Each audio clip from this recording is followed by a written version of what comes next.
काय या राज्याचा एक उत्तम कुशल प्रशासक, निर्णयक्षम व्यक्ती आणि एक घाव दोन तुकडे करणारा हा व्यक्ती. व्यक्तिगत माझ्याबरोबर आमचे संबंध खूप चांगले राहिले, परंतु संबंधापेक्षाही कुठलाही प्रश्न असो तो झटकन सोडवणे ही दादांची खासियत होती.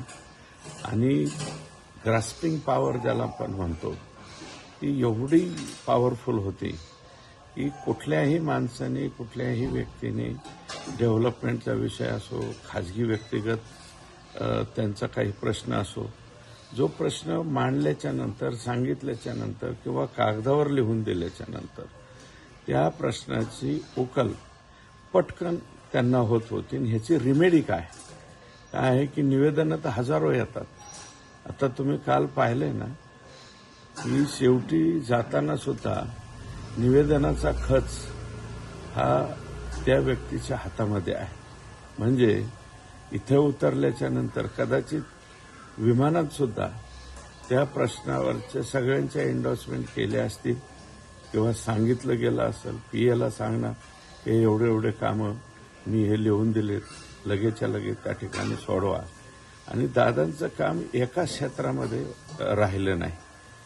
शिक्षण क्षेत्रामध्ये मोठं काम केलं, त्याच्यानंतर आमच्या इरिगेशन क्षेत्रामध्ये खूप मोठं, आरोग्याच्या बाबतीमध्ये, सहकार क्षेत्राच्या बाबतीमध्ये, कारखानदारीच्या बाबतीमध्ये, म्हणजे आणि कुठल्याही बाबतीमध्ये शेतकऱ्याचं 2 रुपयाचा फायदा झाला पाहिजे, शेतकऱ्याचा संसार सुखी झाला पाहिजे, या बाबतीतला कायमस्वरूपीचा आग्रह हा अजितदादांचा असायचा. आणि फार स्वच्छतेचा भोगता माणूस. साधा कागद फाटलेला सुद्धा जर टेबलवरती किंवा कुठं असेल तर त्यांना ते आवडायचं नाही. आणि जिथे कुठं ग्रीनरी असो, वृक्षाच्या बाबतीमध्ये सुद्धा सगळ्यात जास्त मोठी तळमळ असायची, अशा पद्धतीचे वृक्ष लावले पाहिजे, तसे लावले पाहिजे. आणि एक सर्वांगीण विकास करण्याचा मानस या व्यक्तीचा होता. 6 वेळा उपमुख्यमंत्रीपद या राज्याचे ते राहिले, परंतु निश्चितपणे अर्थ खातं सुद्धा या राज्याची आर्थिक घडी ही नीटनाटकी बसली पाहिजे हा त्यांचा कायमचा आग्रह असायचा. कोणीही उठून कोणत्याही मंत्र्यांनी वगैरे जर परस्पर काही आश्वासनं दिली तर त्यांना प्रसंगी झापण्याचं सुद्धा काम अजितदादा करायचे. तुम्हाला कोणी सांगितलं या असल्या घोषणा करायच्या. आणि रागीट स्वभाव होता, तापट स्वभाव होता, परंतु ज्या व्यक्तीवर रागावतील, तापतील त्या व्यक्तीचं तो माणूस तिथून निघून गेल्याच्या नंतर सुद्धा त्याचं काम करणं हे त्यांचं काम होतं. आत्ता पालकमंत्री म्हणून आमच्या बीड जिल्ह्यात सगळे जवळपास बहुतांशी मोठे प्रश्न जे आहे ते दादांनी मार्गी त्या ठिकाणी लावलेले होते. आणि आमचं दुर्दैव आहे बीड जिल्ह्याचं. आमच्या जिल्ह्याचे आता अजितदादा अकाली जाणारे हे 3रे पालकमंत्री झाले. विलासराव देशमुख साहेब हे आमच्या बीड जिल्ह्याचे पालकमंत्री होते. त्यांचंही 67व्या वर्षी मला वाटतं आपल्यातनं विलासराव गेले. आदरणीय गोपीनाथरावजी मुंडे साहेब हे सुद्धा बीड जिल्ह्याचे पालकमंत्री राहिले, तेही 64व्या वर्षी गेले. आणि अजितदादा हे 66व्या वर्षी गेले. हे 3ही व्यक्ती, विनायकराव मेटे साहेब, आर पाटील आबा, ही अशी माणसं इतक्या लवकर जायला नको होती. यांच्या जाण्यामुळं प्रचंड समाजाची हानी त्या ठिकाणी झालेली आहे. आणि आता या ठिकाणी आता दादा एवढा मोठा माणूस तयार व्हायला किती दिवस लागतील? सोपी गोष्ट थोडीच आहे. एवढा ताकदीचा,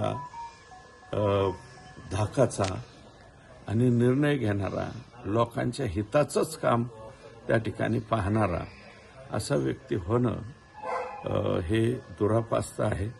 प्रचंड मोठी हानी ही सगळ्याच लोकांची त्या ठिकाणी झालेली आहे. आणि त्याच्यामुळं आता अखेरचा निरोप द्यायला इथं पहा, कालपासून जनसागर लोटलाय. ओक्साबोक्शी लोक रडताय. त्याचं कारण काय? आता ठीक आहे, आम्हाला रडता येत नाही, परंतु मनामध्ये मात्र कालपासनं खूप वाईट या ठिकाणी वाटतंय.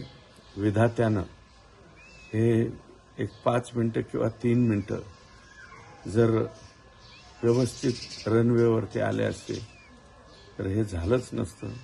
परंतु काय, ईश्वरी शक्ती पुढं कोणाचं काही चालत नाही, एवढंच म्हणणं मला वाटतं. अण्णा, तुम्ही दुबईला होतात.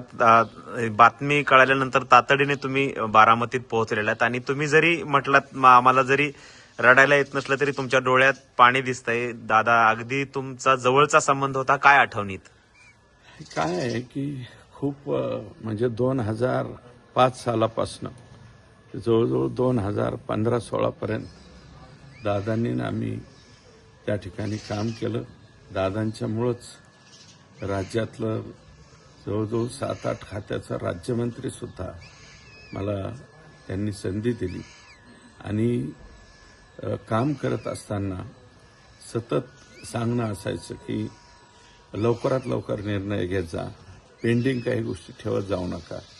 आणि काय आहे की समाजकारणामध्ये, राजकारणामध्ये 10 निर्णय घ्यायचे असतील, कदाचित त्यातले 3 चुकवू शकतात, 7 बरोबर असू शकतात.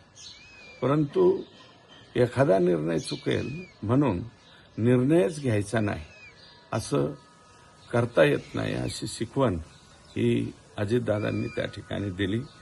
वेळेचा म्हणजे टाइम टू टाइम 9 वाजताचा वेळ दिला असेल तर आपल्याला 8:50 किंवा 55 मिनिटांनी तिथं जावं लागायचं, कारण कदाचित 5 मिनिटं अगोदर सुद्धा दादा त्या ठिकाणी बोलवायचे. आणि कालही मला वाटतं लँड करून लवकरात लवकर मीरा वागस का काय त्या भागामध्ये सभा होती आणि तिकडं जाण्याचं त्यांनी ठरवलं होतं. इरिगेशनच्या प्रकल्पाच्या बाबतीमध्ये तुम्हाला सांगतो, मग कृष्णा मराठवाडा तंटा लवाद आणि त्याच्यासमोर झालेले सगळे निर्णय, मराठवाड्याच्या वाट्याला एवढं पाणी दिलं पाहिजे, पश्चिम महाराष्ट्राला एवढं ठेवलं पाहिजे, हा निर्णय केला पाहिजे, असं 100% वाटणारा आणि मार्ग काढणारा माणूस हा आमच्यामधनं गेलाय. ते अपरिमित हानी या ठिकाणी झालेली आहे. मी फक्त देवाला विनंती करेन की देवा, या जगामध्ये जर स्वर्ग असेल, त्या स्वर्गामध्ये कुठेतरी एखाद्या कोपऱ्यामध्ये चांगली जागा आमच्या दादांना दे, एवढंच या ठिकाणी मला वाटतं.